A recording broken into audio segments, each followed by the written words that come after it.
Workhouse Studio, Latent Future is focused on the world where the domestic and workspaces are reunited and are creating ubiquitous environments. In this world, the definition of the space will be much more loose, and the activities and experiences of the daily life will have exceeded the structure that contains them, becoming more fluid, interconnected, and seamless than ever before. The logic that sustains the practice of architecture will be shifted. At the forefront of this shift, there are numerous co-working living spaces that have appeared in the past few years. A Cambrian explosion of the niche co-working living spaces has emerged to serve specific industries, interests, and communities. During this time of critical evaluation and experimentation, co-working living becomes an indicator of the broader shift brought about by developments in technology, changes in the lifestyle, and the rise of the shared economy.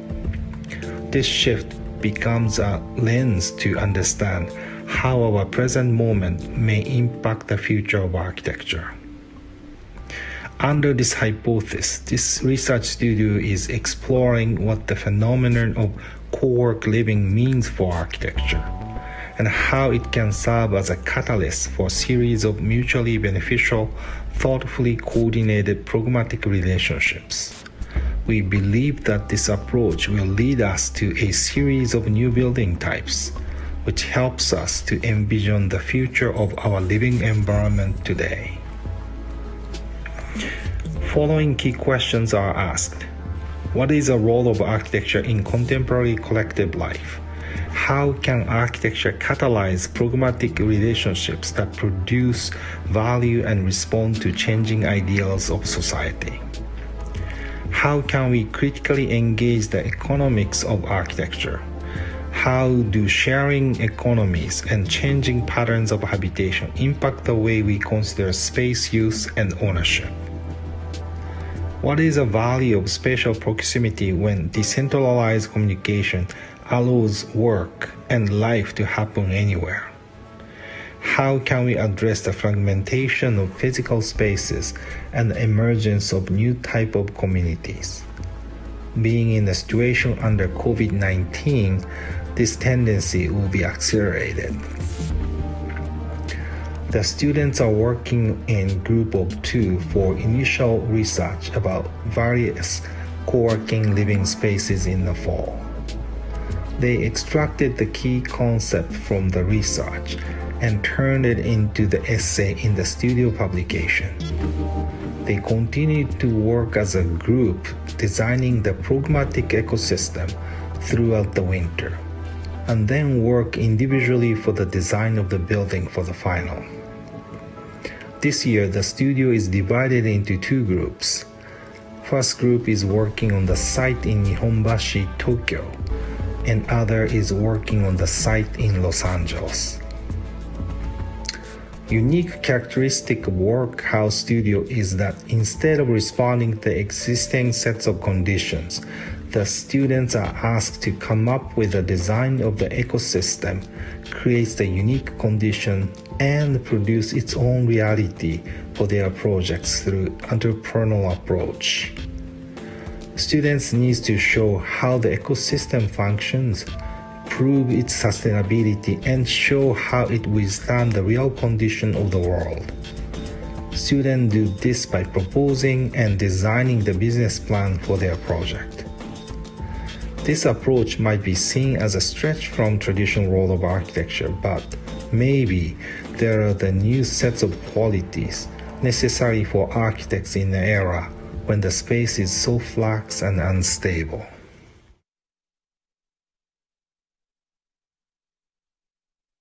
Poolhouse, a vehicle for participatory ownership. California is in the midst of a severe housing shortage. Southern California alone has an estimated housing deficit of 800,000 units. To address this deficit, California's legislature passed State Assembly Bill 68, which allows all SFRs to add auxiliary dwelling units, known as ADUs, to the property. These units typically reside in the rear of the lot, and are allowed to be as large as 1,200 square feet. With this additional new dwelling place, the backyard is transformed from private domain to semi-public shared space. Integral to our design approach is an understanding of a typical suburban community in Los Angeles, where lots are adjacent to each other and are often separated by a fence. Eschewing the age-old adage, good fences make good neighbors, we intend to tear down barriers and create micro-communities. The configuration of these communities can take many forms, with alternative layouts producing alternative sorts of social interaction. Guiding these micro-communities is the idea of participatory ownership, wherein maintaining the semi-public shared space rests on both homeowners and tenants. Pool House reaches out to the homeowners and offers to build them a secondary unit. Pool House puts up all the cost, handles the architecture, construction, and leasing. In return, Pool House receives a 10-year lease on the ADU, which allows it to sublet the ADU for a profit. During the 10-year lease, Pool House also makes monthly payments to homeowners for 10% of collected revenue. At the end of the 10-year lease, the homeowner keeps the secondary unit and can choose if they would like to retain Pool House as a property manager. Reimagining the typical Los Angeles housing block. Los Angeles, for all of its architectural variety, still retains certain uniform qualities. Notably, the city block is one such feature. In West Adams, the typical block is comprised of an array of homes that abut one another on the sides and rear of the lot, and are otherwise separated by a two-way road. Tract 1446 is one such typical block, and will serve as the basis for the forthcoming speculation and proposal. By overlaying the building code distilled by Assembly Bill 68, we can begin to understand the potential for the individual lot, clusters of lots, and the block at large. We start by identifying the existing non-primary structures, which mostly comprise detached garages constructed in the 1950s. Imagining a clean slate, we apply an ADU setback analysis of 10 feet from any existing structures and 4 feet from the sides and rear of the lot, yielding a residual landmass of 27,000 square feet of developable land and an additional 29,000 square feet to be devoted to a new public thoroughfare. The result is the inversion of the typical city block, such that community life is centered along what had been the rear of the lot. Conscious of Los Angeles' eclectic housing aesthetics, this proposal takes aim at studying and reinterpreting many of the city's iconic styles, albeit modified for affordability and rapid production. Along with 5 unique floor plans, ranging from 1-bed, 1-bath single units to 2-bed, 1-bath adjoined townhouses, this proposal also reimagines 5 specific styles: International, Craftsman, Storybook, Colonial, and Spanish Revival. A specific element from each housing style is adapted to be generated from standard structural 1 plywood that can be rapidly produced using CNC technology. In that these elements are formed from 2-dimensional cut paths and joined by interlocking slots, the result is not a one-to-one replication of existing styles, but an approximation that signals the past while broadcasting the future, embracing a new sort of pixelated historicism. With the statutory height limit of 16 feet for 2 or more units on a lot, our strategy deploys elevational changes as a means of providing adequate overhead space on each floor. By creating a 4-foot depression in the ground, we subvert the height limit to allow for comfortable 20-foot 2-story dwellings. Additionally, we leverage this depression in the ground as part of a larger landscape and irrigation scheme that tethers together these otherwise discrete units. The elevation change is treated as a native plant rain garden, a natural means of removing pollutants from rain runoff and providing new habitat for local flora and fauna. The result of these actions is the production of a new community paradigm nestled within an old one. New housing stock gives way to more affordable prices. Smaller units facilitate the integration of different socioeconomic backgrounds. Rapid prototyping brings construction costs down while preserving the character of Los Angeles. A shared landscape builds community, recycles water, and offers much-needed green space. In conjunction, these speculations collide to produce a more equitable and sustainable vision of LA, achievable within every typical housing block.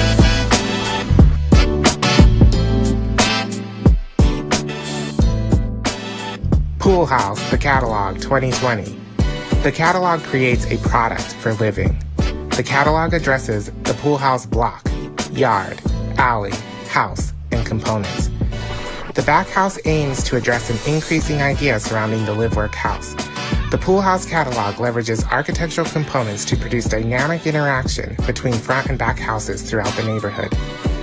Through participatory ownership, Pool House will facilitate a system of micro-landscapes to support this community of live-work housing. The Block. Located in the southwest corner of West Adams, the block is near the Expo line. This investigation examines the city block with an alley. Pool House will start as one house and phase into a network of backyard communal spaces that superimpose a grid of houses along the alley, creating a new frontage of pedestrian movement. The project works on two scales simultaneously, a city scale and a domestic scale. The alley is activated by utilizing the 4-foot setback as parklets. Pool House sets up a network of micro-landscapes to create a harmonious relationship between neighbors. The Pool House yard and alley break shared outdoor spaces into components. This will continue the grid into the yard, creating a system of connected back and front houses. Pool House, aiding in the transformation, will work with the city and the neighborhood to schedule times for garbage, delivery, and community events that these new civic spaces have the capacity to explore. Now that the system of micro-landscapes is structured along the alley, the new Pool House houses will be able to plug into a system within the community at large. The Pool House house. There are 4 housing typologies: the single unit 2-story, the 2-unit, and the micro-unit, each with its own limitation of space, creating 4 different shells. The single-family resident owner will choose the shell they want to componentize and work with Pool House to design the house to fit within the network. The house can be broken into 4x8 and 8x8 components, atomizing the house into interchangeable architectural elements. The components respond to the plan division, resulting in different arrangements of windows, doors, and other accessories. As the COVID-19 pandemic has drastically altered our current living and working environments, it has also pushed us to pursue what it means to both work and live in the same space. The space of the house can be divided into the core, which includes bathroom, kitchen, laundry, and storage, and fixed living including bedrooms and private offices, and flexible living containing living room, dining, office, and work. Within each unit, the core can shift to allow for a separation between live and work, or can be used to separate flexible and fixed living. 2-story or lofted spaces allow for the first floor to be fixed living and the second floor to be flexible living, or vice versa. Each unit is designed keeping in mind the potential of indoor-outdoor living. The back house acts not only as a space for prospective tenants to rent, but also is flexible enough for that tenant to both live and work. Through the communal amenity yard and civic components, Pool House is creating a network within the community to help each other thrive both at home and for leisure, as well as professionally and at the office.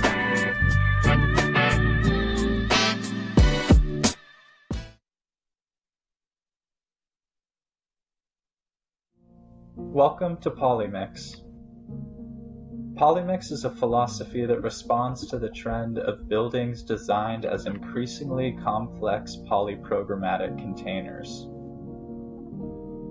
Polymix recognizes that by combining many programs, people, and industries, a dynamic equilibrium is produced, creating new value by increasing interaction and exchange.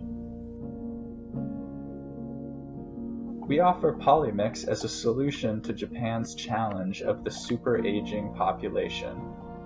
The strengths of the super-aging population can activate our site in Nihonbashi. We see an opportunity to mix home, work, and life science innovation to create a symbiotic super-age community. Our site is located in the heart of Tokyo, in the historic district of Nihonbashi.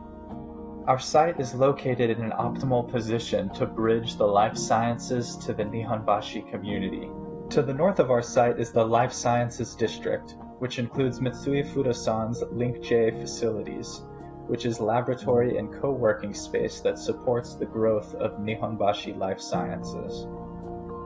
To the south of our site is Mitsui Fudosan's future waterfront redevelopment project, which plans to bury the Shuto Expressway beneath the Nihonbashi River to resurrect a historic water-centric community of exchange. Additionally, an international life sciences hub is to be constructed as part of this redevelopment. Polymix draws together these powerful adjacencies into a dynamic equilibrium on site, working to pair the complex Nihonbashi ecology with the strengths of the super-aging population. Per the zoning requirements and Mitsui provided standards, a tower with 20% commercial and public space, 70% office, and 10% residential or hotel is the optimal development for our site. To fulfill the goals of Polymix, we propose an increased amount of super-age housing that works to activate the tower as a dynamic polyprogrammatic equilibrium. To achieve this vision, the design of Polymix is driven by a polyprogrammatic ecology of social and economic exchange. What's left for Polymix is to develop the architectural typology that best supports this dynamic equilibrium of interaction and exchange. Polymix is influenced by research into many competitive cases of unique mixed-use developments. International House by 3Space is a converted government building that creates a dynamic ecosystem of tenants that support each other socially and economically through a buy-give relationship. Polymix is set to reach beyond these unique examples of mixed-use buildings and test the limits of architecture that is designed for polyprogrammatic interaction. Nihonbashi has always served as a stage for innovation. Polymix is its next step into the future.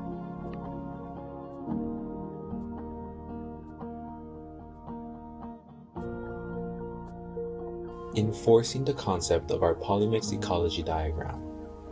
This project proposes a new building typology that challenges the typical programmatical hierarchy of the mid-rise tower. Rather than extruding another stacked high-rise tower in the Nihonbashi district of Tokyo, the project is meant to be seen and understood as an aggregation of spaces organized around the two cores of the building. The juxtaposition of programs within the building lends itself to a new type of interactivity within a mid-rise tower. Work and home are in a constant symbiosis within the building, enhancing the quality of living of the super-age community and encouraging collaboration between residents and tenants.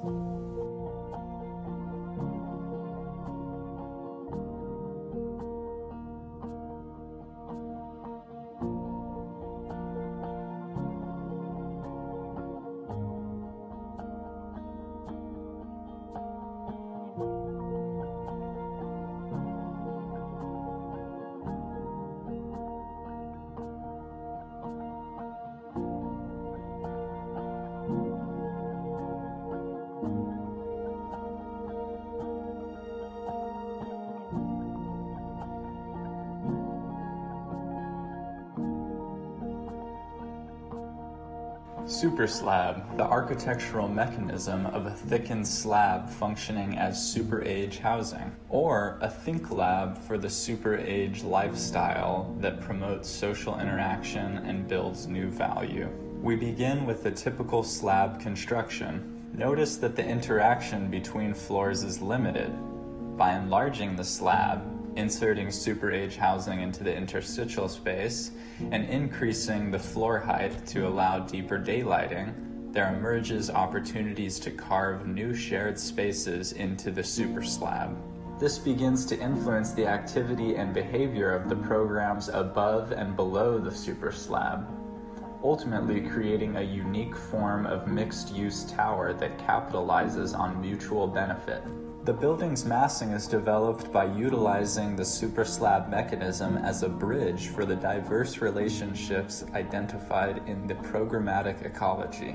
This creates a striated section where several residential superslabs intersect traditional mixed-use spaces. The ground floor invites the public into the building, providing retail space that adds a warm, louvered atmosphere to Nihonbashi's streetscapes.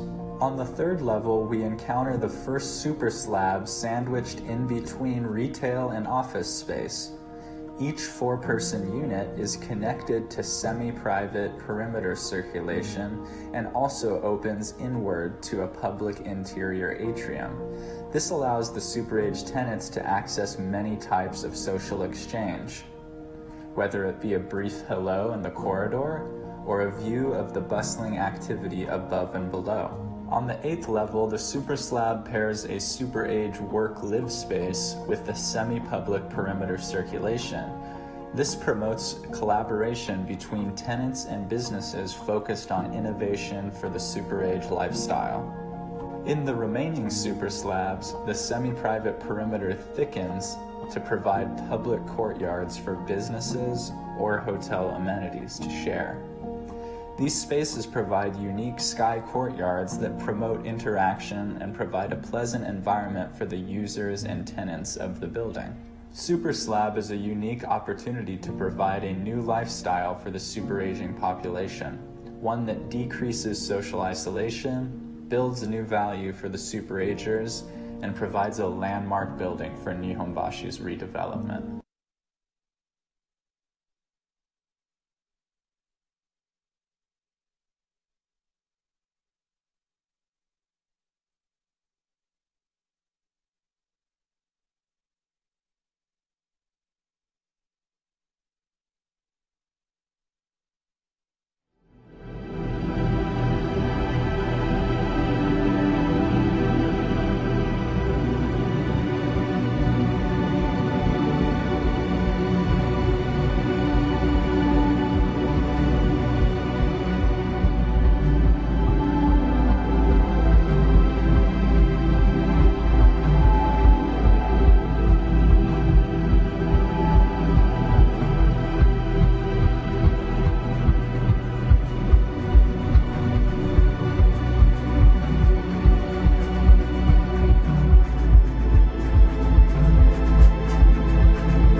This year in the entertainment studio has revolved largely around the contemporary frictions between new technologies, media, and culture. We use story as a device to connect technological developments with their inevitable impacts on social, spatial, and societal structures. The work is varied, it's optimistic, it's light, it's deep, it's often a meditation, they're all investigations. Our provocations all examine the collective questions of identity, of community, of our place in the world, in our city, in our time. Questions that today, in June 2020, are more relevant and in question than ever. Neha, Akshata and Aishwarya animate plastic waste in their film titled Forever, to deliver a powerful treatise on our rampant affluenza, offering an alternative to our current anthropocentric trajectory. UC Reshi and Qingyang's film titled Best Before asks if your value to society was determined by a best before date and you were about to expire, how far would you go to extend yourself? Gestimani, Yanrong and Alekya are investigators and narrators of a missing persons case. They follow a police detective with her AI analyst and in the process reveal a story of trust, one that encounters the uncanny tensions that arise when forced to choose between the fallibility of memory and witness testimony, pitted against cold, hard forensic evidence. Liang, Rohan, and Yueshuan create the slow, transformative visuals in their piece called Ecotechnium of a world arrived at when technology's evolutionary acceleration hits the inevitable limits of its growth curve, the exact moment when biology intervenes. Akash and Negin design a world in which algorithms are our gods, managing the ebb and flow of economies and resources while giving life through the global orchestration of the weather. Chansu, Tianyi, and Shanrui designed the worlds and interaction of an online multiplayer game called Innermost, one in which we experience networked collective terraforming, community, and collaboration, all leading us to construct our real-world identity as we simultaneously cultivate the territories of our planet. The projects in the studio are speculations on the stranger-than-fiction realities that we all inhabit every day. We mine these for innovative forms of visual storytelling to create uncanny stories set in the spaces and cities of our real fiction times.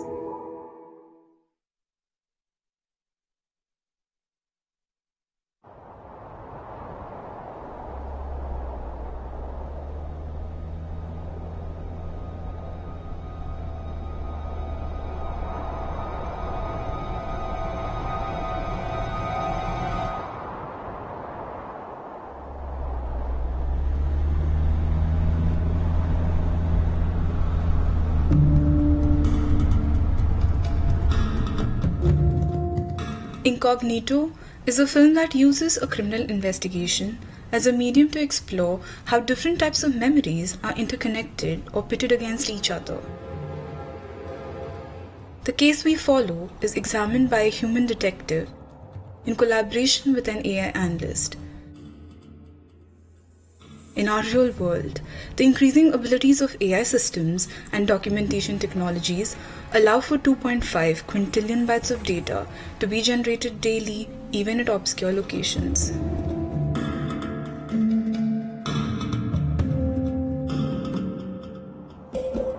As humans, we tend to gravitate towards stories as opposed to cold facts, which often lead to tensions when these forms of evidence contradict one another. When looking at one event, the number of narratives that record it is dependent on the different memories associated with it.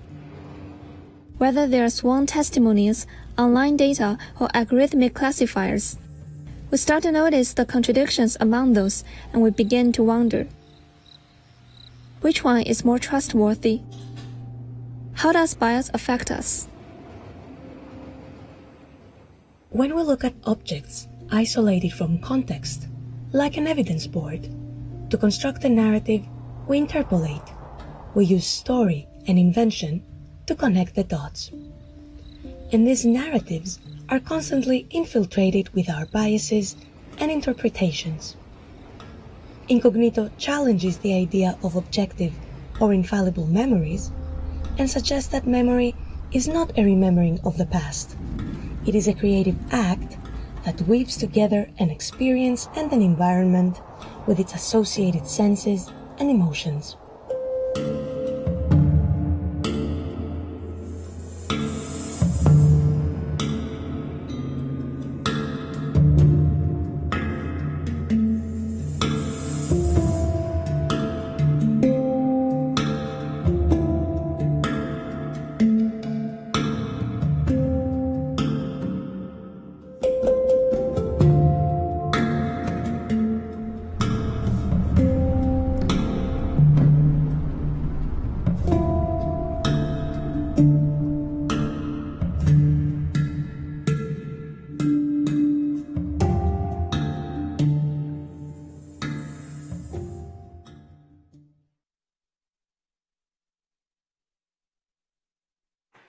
everyone. We have all been in this situation where we speak to our cars, give them agency, or beg them to keep going just till we reach the gas station, or maybe even name them. We stand in front of the vending machine and we get this immense gratitude when we get our bag of chips. We are always scared of these revengeful machines. We assign personhood to non-human bodies. A woman married a tree, another married the Eiffel Tower. But on a broader ecological scale, communities have advocated for giving citizenship to reefs or other natural entities like lakes, rivers, mountains to protect them, to give them agency, and in hopes that personhood will encourage pro-environmental behavior. It's bizarre, yet so common, our relation with these inanimate bodies in this ever-increasing affluenza, the world full of objects. It stays unacknowledged, but we do have these emotions of love, empathy, anger, and strength towards inanimate bodies. Being storytellers, we saw this opportunity to think about plastic in a different way and to place it in a world of our own. We used form, behavior, gesture, and sound to create compelling characters. Plastic has been prevalent with us over decades. In our story, plastic is not a much maligned victim or a neglected creature who's meant to serve us or disowned after its use, but here it flocks together where it challenges our own world and it's on its way to create its own. So here's our journey, where plastic is now on a mission.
In each narrative instance of explicit anthropomorphism, we associate and draw on gestural as well as emotive characteristics to bring out the intangible: love, empathy, guilt, anger, and strength. Our perception of plastic is about to change. What once was forever is about to be over.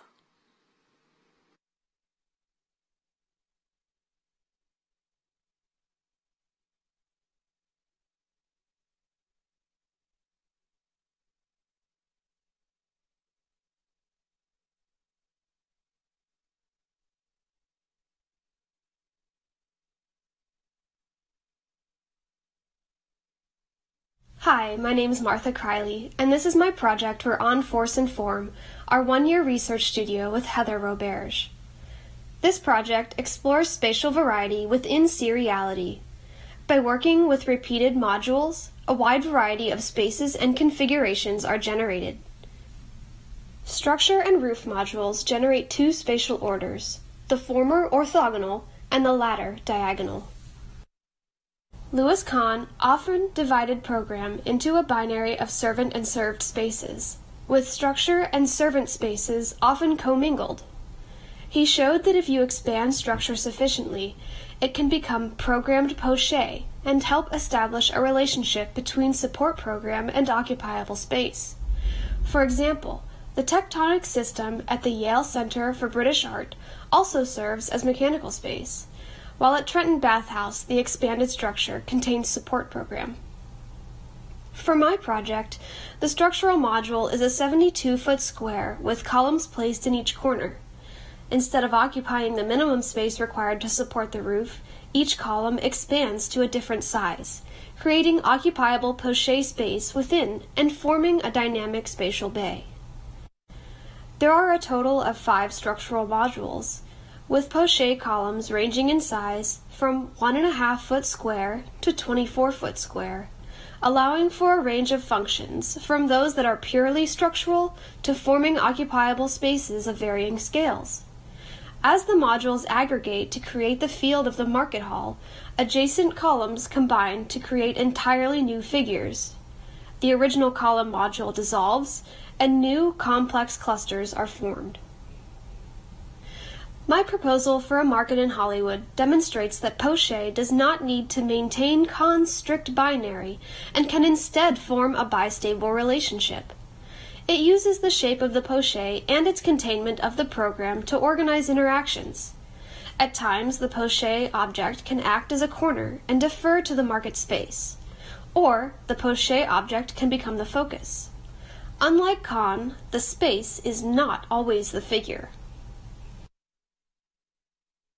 The roof of the market utilizes the same 72-foot column spacing.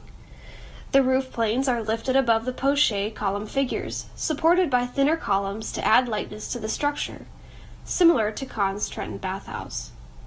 There are 2 roof modules based on permutations of a butterfly roof. Aggregating these modules allows light to permeate into the space from one direction, producing dual lighting effects and porosities. The proposed market occupies a large site, with commercial zoning to the north and east, and single-family zoning to the south and west. The program combines elements of an open-air market, as well as a town hall. The site elevation shifts by 1 level, with the north being 15 feet higher than the south. Consequently, visitors enter the site on the first floor on the south, and on the second level from the north. The plans are organized with the town hall primarily placed along the north and east commercial-facing edges of the site.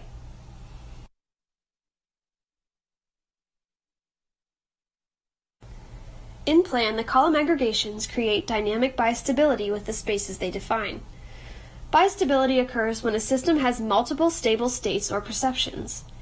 Here, the column aggregations sometimes become objects with the surrounding space acting as the field, while at other times the space becomes figural and the aggregations are the background. In contrast to the orthogonal column grid, the butterfly roof is organized along a diagonal grain. This reinforces the reading of the columns as independent figures within a field, rather than dropping into the background as an abstract series. The grain of the roof encourages non-orthogonal movement through the market, which is further encouraged by strategic placement of column modules in program. Moving sectionally, the roof can be read as a series of small discontinuous panels or as long continuous planes.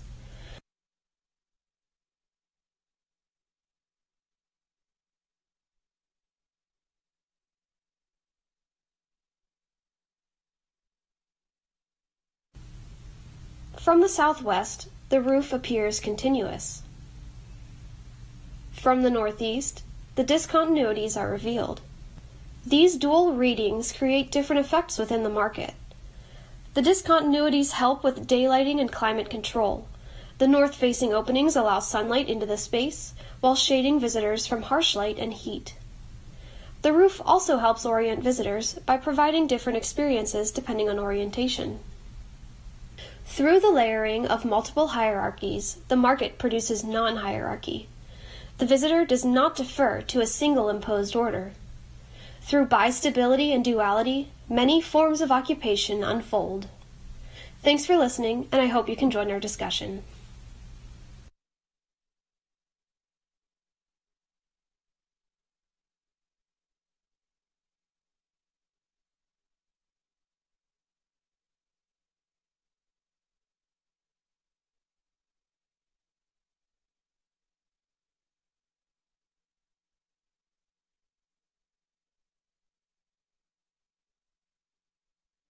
The first mountains in Los Angeles were formed by the Earth.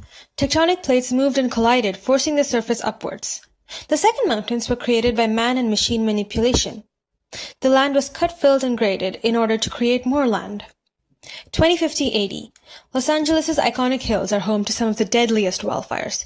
Insurance is no longer available and most people must move. Luxurious hilltop living is Los Angeles' modus operandi, a result of multiple land transformations and wealth. The plot you see before you is one such example in Beverly Hills. Once listed at $1 billion, was recently sold for only $100,000 due to its high risk. However, there are still many beautiful homes that dot the Los Angeles hills. For instance, the famous case study homes that are known for the Californian experience of seamlessly blending their interiors with the beautiful exterior landscape. This kind of lifestyle is no longer viable due in large part to the increasingly periodic and catastrophic wildfires. Our story is not about trying to return to nature as we know it, but creating a new way to live with these fires. Already, climate change has begun to create deep impacts, which has a direct relationship to the areas projected to experience greater and more devastating wildfires. In fact, in 2019 alone, the amount of money lost in real estate to these fires has been to a tune of a staggering $80 billion. Research shows that the spread of these wildfires is also linked to topography. Hillside slopes are directly proportional to the intensity of the spread of the fire. Off these hills, canyons and valleys are the most dangerous. Single-axis roads with no escape routes and steep slopes caused by construction puts these residents at the greatest risk. Third mountain alters the slope of hillsides to stem the spread of fire. The third mountain is duly created by cotton field, taking land from these mountains in order to reduce the slope and extending the excavated earth as fingers into urban areas. Bulldozers are used to carry soil, trees, and other landscape elements from the original mountain down to the flatlands to be used as new building and landscape material. It's as if the first mountain are finding themselves a new way of expression through the third mountain. The finger connects with the city along roads and incorporating the existing built components like metro lines and unused parking lots to create a new urban experience for Los Angeles. In these diagrams, you can see the cotton field technique used to create the fingers. The slopes are modified to a 50% fire belt, and in order to stabilize these new slopes, a concrete graded retaining wall with fire-resistant landscaping is built. The earth that is brought down is used to create a new mass plan. It takes the form of round earth architecture strategically inserted in the existing urban fabric, a sustainable building material. This process ensures that actual building material need not to be transported from far-off places. Mountain soil from the valleys is regarded and collected. It is then distributed as a new grid that is overlaid over the street. This grid is then distorted and modulated to respect existing landmarks. In this side of West Hollywood, the grid conforms around historical landmarks like Sunset Strip, preservation landmarks, and roads with high traffic. In 2050, the air quality is much worse, and the outdoors aren't the ideal place to enjoy the city. The city has transformed. Life in 2050 is all about learning to live alongside wildfires and its consequences. The third mountain manifests itself in Earth as a new materiality, as a construction material and landscape element. We leave the old days glamour in the mountains behind and create new Los Angeles glamour down in the flatlines, where we are required to spend more time in controlled and covered environments.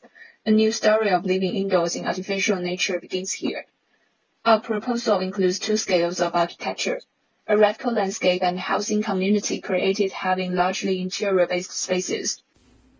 The houses in the settlement follow the same zoning of single-family houses that is characteristic of Los Angeles, while the radical landscape creates larger spaces within that can be used for a range of activities. Circulation begins with the main pedestrian path from the master plan and then branches out into private roads for the houses, creating house blocks.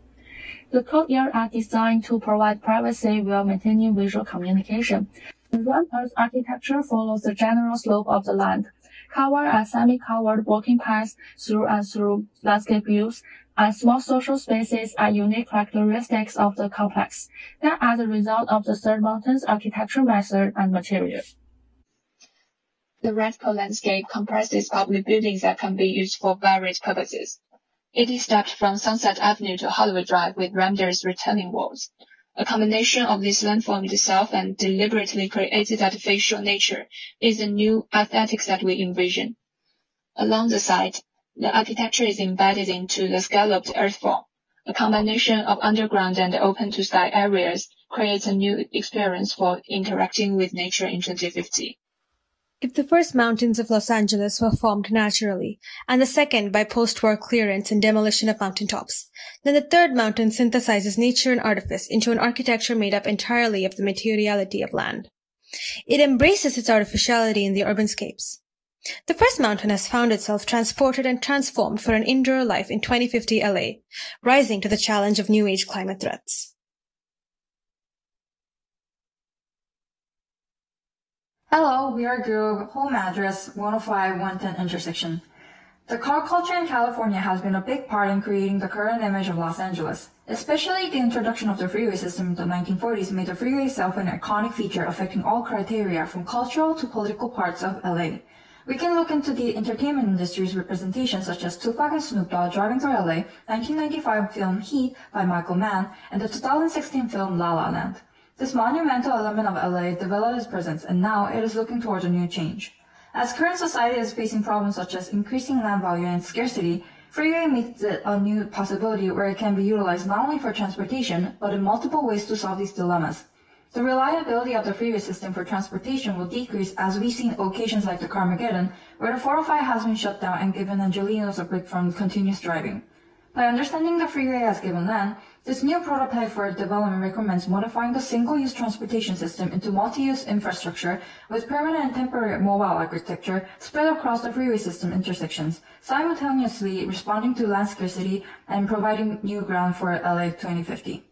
This project interprets the freeway as developable land, and envisioning 2050 LA, this found land is utilized as a node for urban development.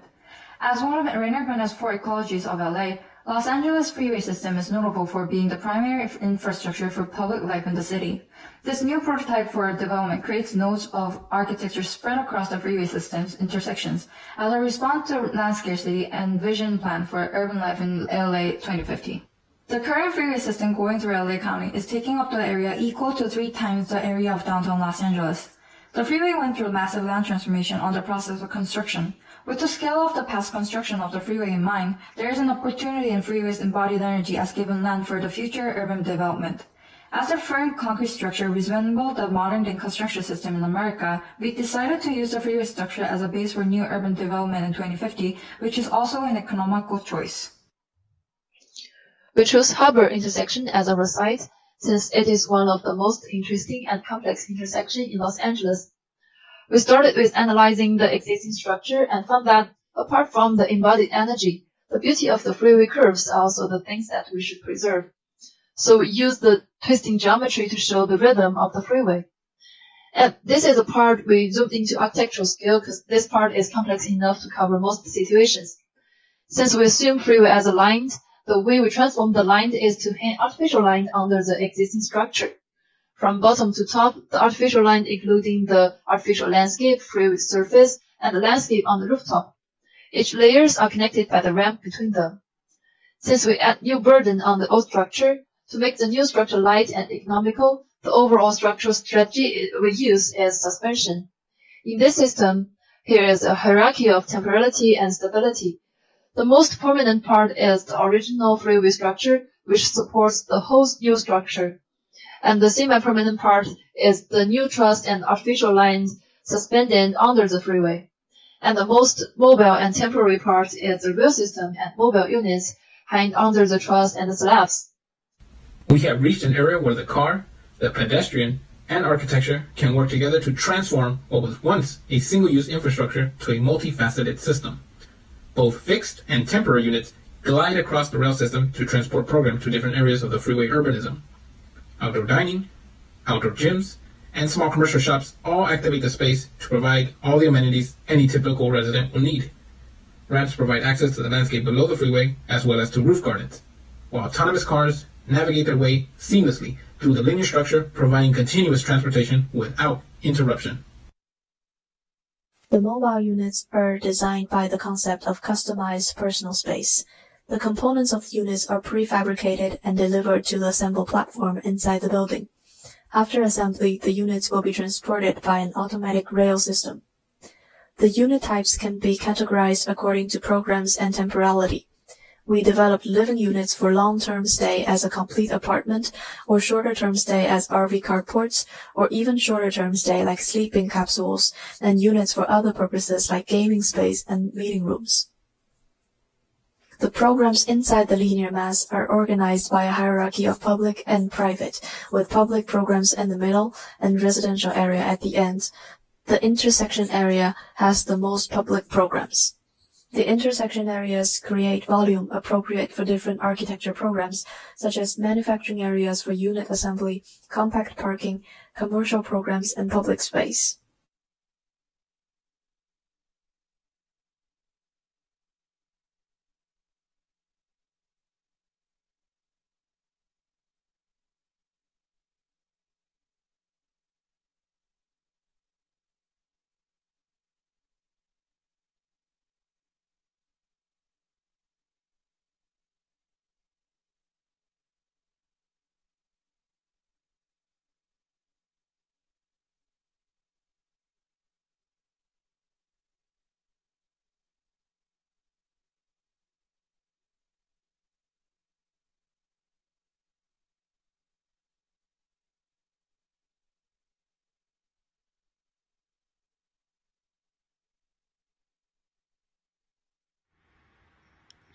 The studio between architecture takes as its main concern the capacity of the section to move beyond the serial stack and instead to develop complex spatial propositions for nesting together a parking garage and a gym. In his article, Successive Architecture, Preston Scott Cohen writes, "Gridiron urbanization led to what is still to this day the most pervasive governing spatial principle of architecture, vertical succession, the unartistically considered non-hierarchical piling of discrete horizontal slabs of space, one atop the other. Vertical succession relegates the architect's role to designing facades and interior surfaces. This dissolution of sectional hierarchy and the subsequent relegation of architecture to a tinkering at the edges points to a series of problems that are at the heart of this first-year core studio. Namely, what can a section do, and what, if any, is its relationship to the elevation? In this studio, we look to the section as a place of great intensity that could dislodge expected relations between parts, as well as expose and choreograph alternative sequences and organizations of view and action. With this in mind, we focused on the section's generative orientation in architecture, rather than strictly seeing it as a post facto analytical instrument. In an effort to immediately challenge and interrogate the limitations of the stack, we began the studio by engaging a parking garage as an incitement for the development of a sectionally charged proposal, paying particular attention to 4 parking types: straight ramps, ramp floors, split level, and helical ramps. While at first glance the organization and circulation of cars in a parking garage may seem a banal and burdensome coordination of metrics, turning radii, numerical capacity, structural spacing, the arrangement of cars offers an immediate engagement with sectional motivations.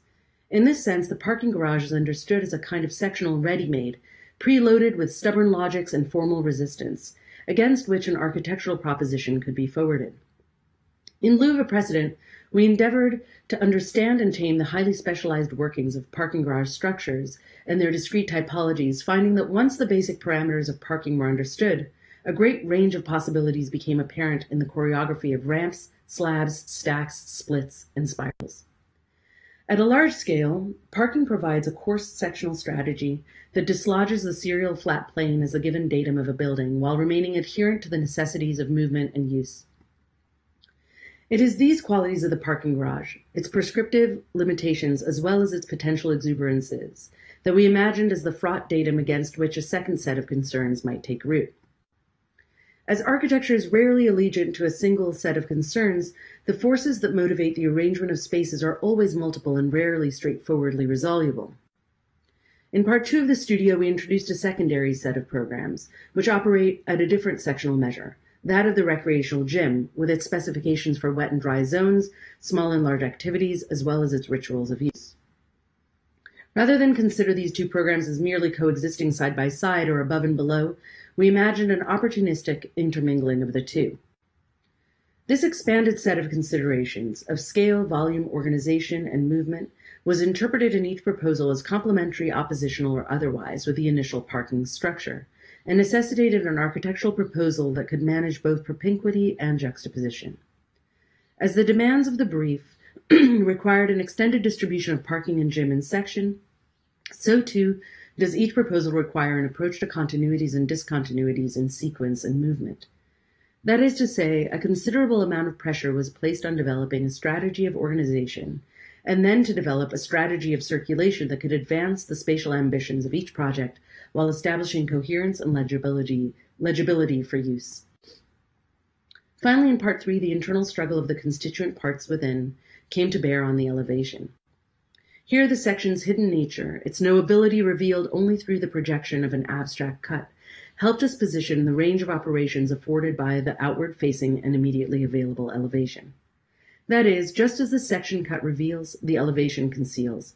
In the end, the elevation is what we see, the outermost surface of an enclosure, whether inside or out, its insistent visibility masking whatever ingenuity the section might have lying within. Working on a tight infill lot in downtown LA, the proposals finally confront the regulating lines of the city, setting the internal workings of the building into tension with the exterior and provoking a discussion on insides and outsides, their modes of production and reception, as well as their respective allegiances. Between what is revealed and concealed, what is read and what is experienced, this studio asks how working in section differs from other ways of seeing architecture, what it makes available and by what means, and how we might consider the section's connection to what is finally revealed at the elevation.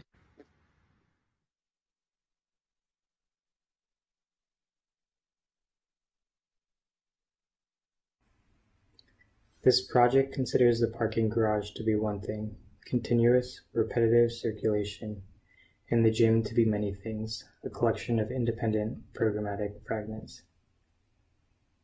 By breaking both garage and gym into fragments that are folded into continuous circulation, this project seeks to produce an experience of continuity within an image of discontinuity.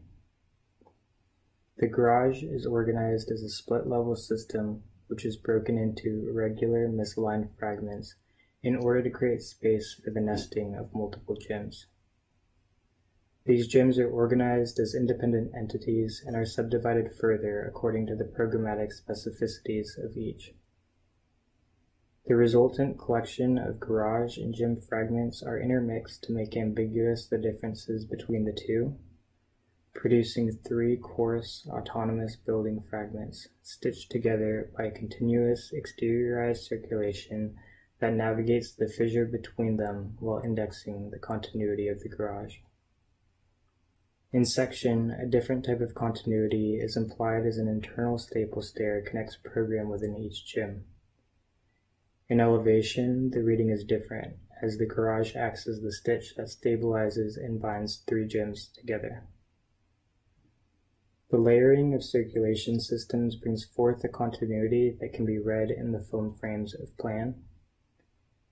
Pedestrian and vehicle both enter from the west and circulate along the southern edge, wrapping inward and back outward to connect the separate entries of the 3 autonomous buildings, each of which is stapled internally with its own independent stair.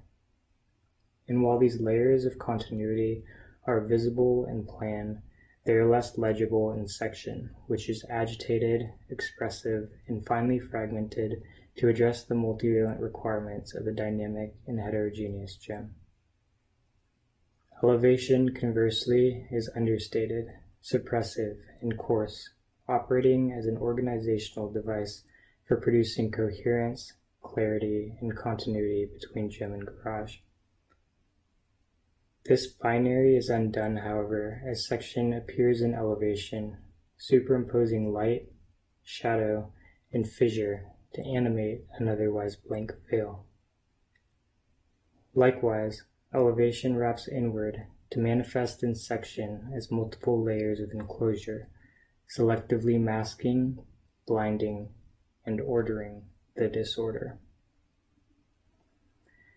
This layering of light, shadow, enclosure, and circulation produces a reciprocity between section and elevation, whereby their literal descriptions collapse into a hybrid construct that allows one to occupy elevation and experience its continuity inside of a discontinuous section. In this reciprocity exists a codependence of garage and gym, of elevation and section, of one and many, in which each amplifies and undoes the other to reconsider the binary that the project sets up. In doing so, this project challenges the approach that positions the one against the other and instead argues for the productive potential that exists in the superimposition of the layers between.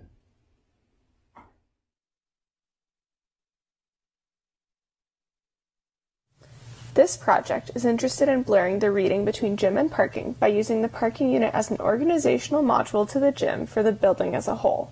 As program is packed, stacked, and articulated, so too the distinction between section and elevation is blurred.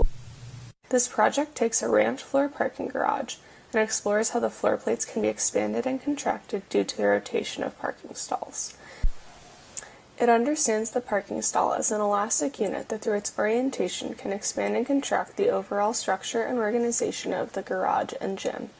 As the angle of rotation of a parking stall decreases, the overall width does as well, creating space for alternate program. It is into these spaces and the spaces of the parking stall the gym program can be inserted. Gym program takes the parking stall as an organizational module and through tight scalar packing creates new forms and organization. The stitching together of rotated parking stalls creates openings in plan that become fissures in section. Once gym program is introduced into plan, the fissures multiply and offer moments at which the section can be experienced. This project looks at how program operates on a spectrum of introverted versus extroverted activities and compares how that affects whether a space is enclosed or exposed. A figure ground study looked at the impact that stacked plans can have on section as fissures between program and parking are tracked through the building. The mapping reveals how parking and gym program have the same form. Circulation for cars wrap around the gym program, and as parking stalls are broken up by vertical dividing walls, they are read as having more volumetric significance than a standard parking slab would convey. Gym circulation is situated between the levels of the garage, taking advantage of the tight stacking that the parking and program modules create. The central vertical core serves primarily extroverted program, while the paths that depart from it are for introverted program. Unrolling the pedestrian paths disorients the perception of tight scalar packing, but reveals the relationship between program and circulation. It shows that large, extroverted program tends to be located near the center of gravity, while smaller, introverted program is pushed to a more periphery position.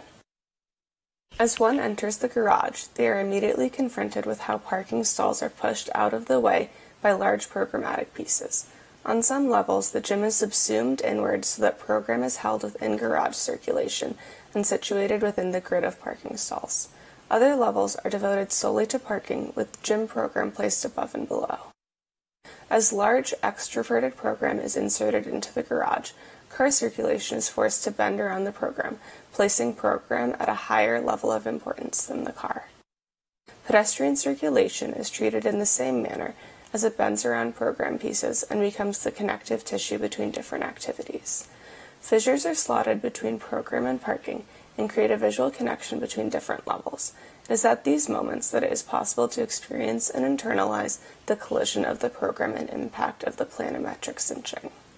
As fissures span from level to level, a visual connection is created while limiting the understanding of section by other senses.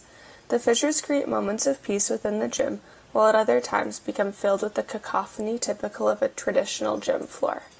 Section reveals the tight stacking of plans and program, and collision of tightly packed modules is visible through the fissures between levels. The garage circulation shifts in plan to accommodate gym program, and the hierarchical relationship between program and circulation is emphasized. The distinction between parking and program module begins to disappear, and the separation between gym and garage becomes blurred. Through the cellular organization, the language of section is brought to the elevation, and section creates elevation, rendering the difference between the two obsolete. As program wraps garage, the garage circulation remains obvious, while the parking stalls are subsumed by the gym, blurring the boundary between two previously distinct elements of the building.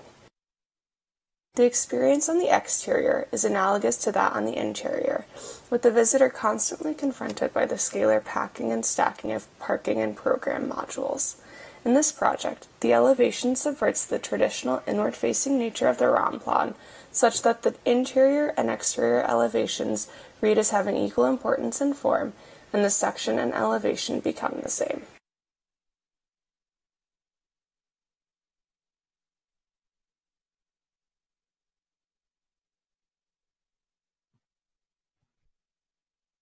My name is Emily Sherman, and my project is about the flicker effect. The flicker effect of the single image reveals the accumulation of frames. This quote is taken from Scott Cohen's article, Successive Architecture, where he compares the method of architectural extrusion to Andy Warhol's 1963 film, Sleep. Cohen argues that extruded form creates a similar flicker effect to that of the film. However, I would argue that to achieve Warhol's flicker, a more nuanced method is necessary. In my project, as we move from elevation or edge into the central core of the building, it is only through the space of projection between elevation and section that the nuances of the flicker effect can be experienced. Rather than extrude one form as Cohen articulated, I created a flicker using 4 different ordering systems that collide in the center. The result is not only a flicker in plan, but elevation and section as well. The role of figuration in elevation is to abstract the interior organization and reading of the section. It is here as you move from elevation through section into the building and back out that the flicker effect is experienced. Spaces closest to the edge retain a similar language as the elevation, but as the 4 ordering systems move in on each other, the flicker effect is achieved. Program is broken up into smaller discrete short-term programs near the base and larger long-term programs near the top. All zones share equal access to a locker room located in the center of the building. 3 different circulation types code the sequence of occupation connecting the 4 different zones to one another. A medium-sized semi-exterior path connects individual discrete programs. A small semi-enclosed path connects medium-sized programs, and the large, fully enclosed path connects the upper, larger programmatic zones. In plan, the flicker effect is facilitated by a split-level parking organization. Program and parking flicker from side to side as you move your way up the building. The central axis shifts or flickers halfway up, giving way for more programmable space and more nuance in section. In my project, elevation is an indexical device which both brings the section to the facade while simultaneously confounding it. Thank you.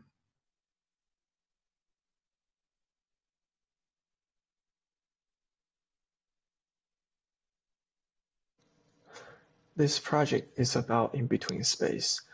It begins with the concept of liminal space, which I understand as a spatial compression between programs, materiality, interiority, and exteriority. My understanding of liminal space also includes an idea of buildings within a building. Redefining the boundary between inside and outside further strengthens the concept of liminal space, since now there's another layer of ambiguity between inside and outside. The program layout started with a simple overlap between the parking and the gym, which then subdivided into general programs, wet programs, and dry programs. Then all 3 gym programs are connected at different elevations to create spatial continuity. Lastly, these programs are then rearranged in an ascending loop, which creates various sectional conditions. As a result, the parking program is essentially shaped and nested in between different types of gym programs. Here is the vehicular circulation, indicating a two-way entrance at the front of the building. And then there are two circulation systems for people walking inside the building. The first one is concealed and direct, while the second one is exposed and meandering. The front elevation of the building reveals more gym programs than the parking, while the back elevation of the building reveals more repetitive parking slabs. The building sections demonstrate that people constantly negotiate different in-between conditions as they move through the building. Visitors continually move between different materiality and interiority or exteriority, sometimes cutting through different programs to get to other programs. Sometimes they would experience different spatial environmental conditions when they're doing the same exercise. The ground floor plan shows a connection between two short sides of the building, providing an easy access for incoming vehicles. And all the plans are unique as they function differently in shaping the voids and parking. Consequently, the plans illustrate the idea of liminal space and building within the building.